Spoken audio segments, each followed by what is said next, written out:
tea or coffee. This is also, there is a layer of wax so that it is not destroyed quickly.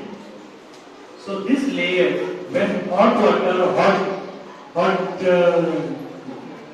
liquid is poured here, that wax, microparticles of wax mixes with the liquid and it goes into our stomach and it creates lot of health related problems. We don't know, but we prefer to drink tea or coffee in a cup.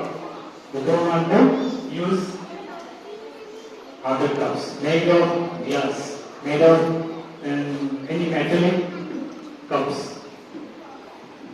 So glass material is very good for us. Glass, you know what is the symbol? What is the chemical substance, the chemical compounds of glass? Do you know that?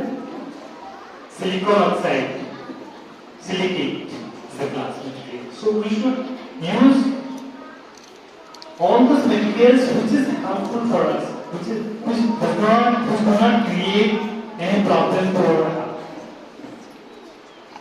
So there are so many problems apart from this. Whatever I have explained here. So pollutants and plastics has a lot of hazardous effects.